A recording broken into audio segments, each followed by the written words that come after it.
A very warm welcome, children. We are in the third part of our lesson synthetic fibers and plastics. In the previous classes, we have discussed about various types of fibers. Now, we are going to see what are the advantages and disadvantages of synthetic fibers. Let us see with the advantages. Advantages of synthetic fibers are first one, they are color resistant. They do not shred their colors when washed.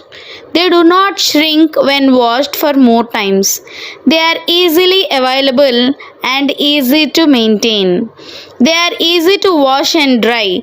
They are even available at less expensive when compared to natural fibers. They are more elastic in nature and they are resistant to moth attacks. Like small insects start biting the clothes which are kept for a long time, these synthetic fibers are resistant from moth attacks.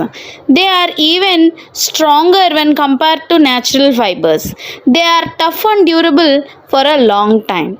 Now we will discuss the disadvantages of synthetic fibers.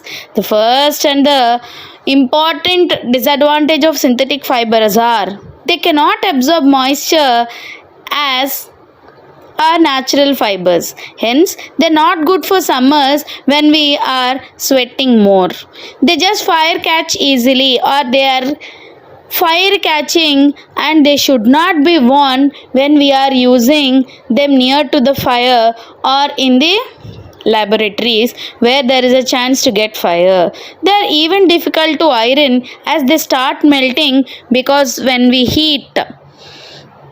You must have been noticed that synthetic fibers melt on heating. These are the disadvantages of synthetic fibers as they stick to the body when they start melting. So we should not wear the synthetic clothes while working in kitchen or in laboratory. Now you should have understood why mother never wears polyester clothes while working in the kitchen. And the important source of synthetic fibers are they are prepared by a number of processes using raw materials of petrol originated compounds which we call it as petrochemicals. Let us learn about the characteristics of synthetic fibers. Synthetic fibers regain their original shape which make them easy to wear. Moreover, they are much more durable than natural fibers and can be dyed easily. Dyeing means just giving color to the clothes. They are more user friendly because of their waterproof and stain resistance nature. If any of the food substances or any stains stick onto the clothes, they are easy to wash and simply we say it as stain resistant nature. All these properties make it easier for the human beings to make different things with synthetic fibers. This also explains why umbrellas are made of synthetic fibers.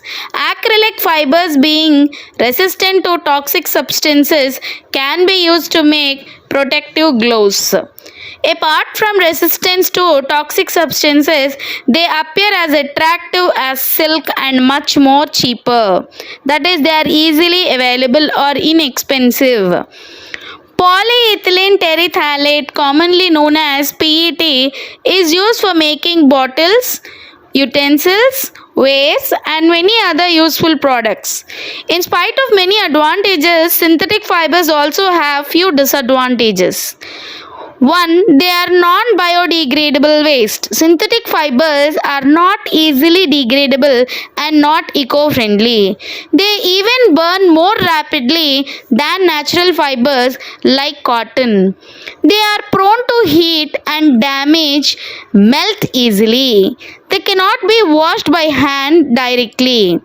Also, after a prolonged exposure or when we use the synthetic fibers for a long time, they cause skin allergies. Many synthetic fibers are user friendly as they are easily available to us.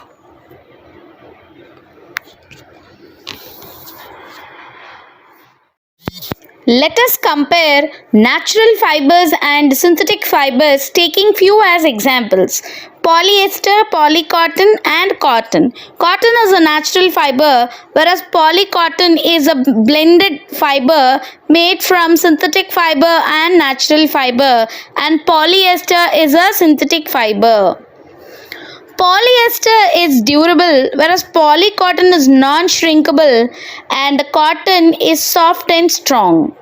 Polyester dries quickly, whereas polycotton keeps the shape and color and is affordable, whereas cotton is easy to dye. That means to give the color. Polyester less wrinkles, that means it does not get wrinkled when used. Polycotton keeps its shape and color, and whereas it is easy for us to maintain the clothes as they are breathable. And cotton is even more breathable because it absorbs more water or sweat which is obtained from a human body. Polyester has the tendency to fade its color very less. Polycotton also is soft and has the property as less fading of their colors. So this is how we can compare natural fibers, blended fibers and synthetic fibers. Let us perform an activity to see synthetic fabrics soak less or more water than natural fibers. Yes, let us start the activity.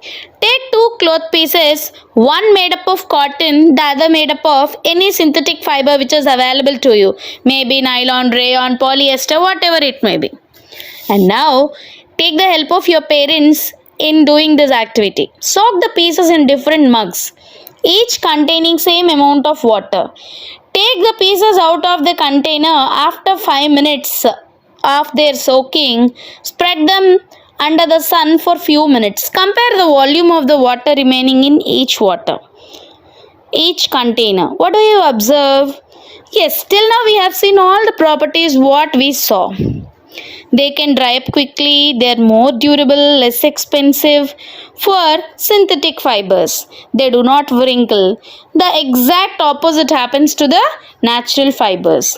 This is how we just compare the properties of natural fibers and synthetic fibers. Now we are in the last part of a lesson, plastics. We are all familiar about many plastic articles which we use in our daily life. Let us define plastic. Plastic is also a polymer like a synthetic fiber. All plastics do not have same type of arrangement of monomer units. Few of them are linear in their arrangement. Few of them are cross-linked. Few of them have three-dimensional structures. Plastic articles are available in possible shapes, sizes, and you can see what is not possible with the plastic because they can be molded, melted and rolled into sheets and made into wires. That is why it finds more usage in our daily life. One best example of plastic is polythene. Polythene is in the form of a cover we use white colored or different colored bags which is made up of many monomer repeating units of ethene. It is also an example of plastic. Now let us learn classification of plastics in detail. Let us learn in detail classification of plastics. Plastics are classified into two types, thermoplastics and thermosetting plastics. Thermoplastics, which can be deformed and bent easily on heating, are known as thermoplastics. These thermoplastics are often used for making toys, combs and various types of containers. Let us see two important examples of thermoplastics. One is polyethylene. It is commonly used as a plastic which is made as bags. The term made up of polyethylene means many, ethene is the monomer units which are polymerized to form as a long chain polymer. The other example for thermoplastic is PVC. PVC stands for polyvinyl chloride. Poly means many, vinyl chloride are the monomer units which are repeated in the form of a long chain. It is strong but lightweight Plastic. It can be rigid, used for construction, and is flexible, which is used for making bottles, non-food packing, bank cards, pipes, anti-corrosive pipes which we use for sanitizers, for sanitization, and water pipes, anti-leaking pipes, adding plasticizers which can be used for making plumbing, flooring, imitation leather, electric cables, and insulation and inflatable products as a rubber alternative. These are the examples of thermoplastics. Now let us learn about the other type, thermosetting plastics. Thermosetting plastics are the other type which cannot be softened by heating after being molded once. These are known as thermosetting plastics. The best examples are bakelite and melamine. Bakelite, it is a poor conductor of heat and electricity, hence used for making handles of utensils, electrical switches and all. You can see at your home on the switchboard you can find white colored switches which are made up of bakelite. Bakelite is also a polymer which is a cross-linked polymer. The other example is melamine. Melamine is also a highly used material.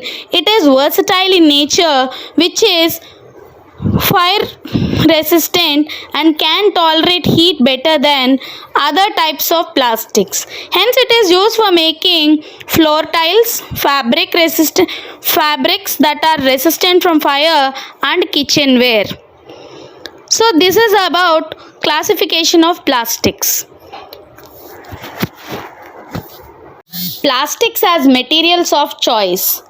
We see many things which we use are made up of plastic in our daily life.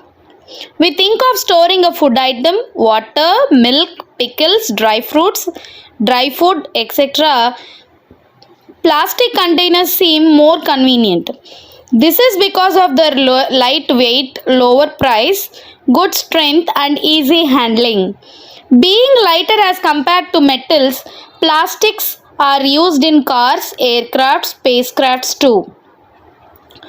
Slippers, furniture, decoration pieces.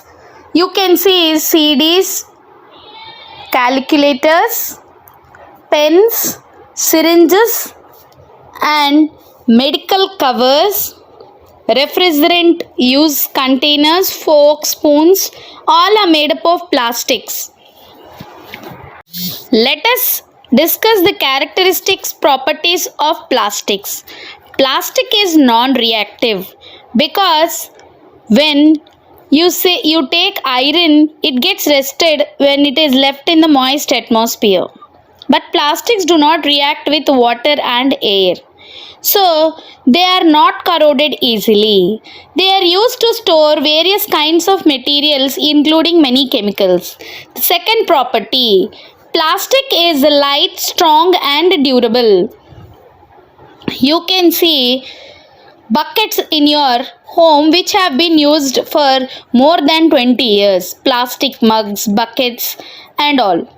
Since plastic is very light, strong, durable and can be molded into different shapes and sizes, and they are much more cheaper than metallic substances. So now just make a list of different kinds of plastic containers that you use at your home. The third property, plastics are poor conductors of electricity.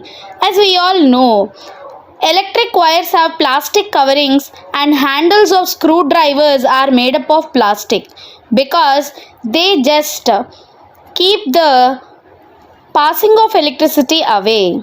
Also, they are used for making handles of frying pans which are made up of plastic so that they do not allow the heat of the utensils to pass through the handles.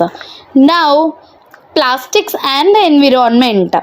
We also should just make a note that these are usable or we are having a wide variety of use with the plastics. At the same time, they cannot be biodegradable. A material which cannot be easily decomposed by natural process is termed as non-biodegradable.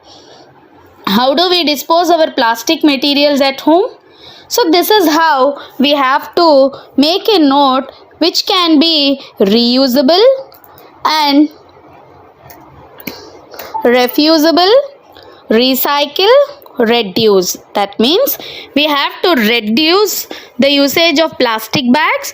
We have to reuse so that they repurpose and recycle the plastic that does not harm the environment. Also, these are called as the 5R principles. As a responsible citizen, remember the 5R principle: reduce, reuse, recycle, recover and refuse. Children, with this our lesson is completed. You have to note down the notes. I have sent it in the PDF. Thank you. Let us meet with the next lesson.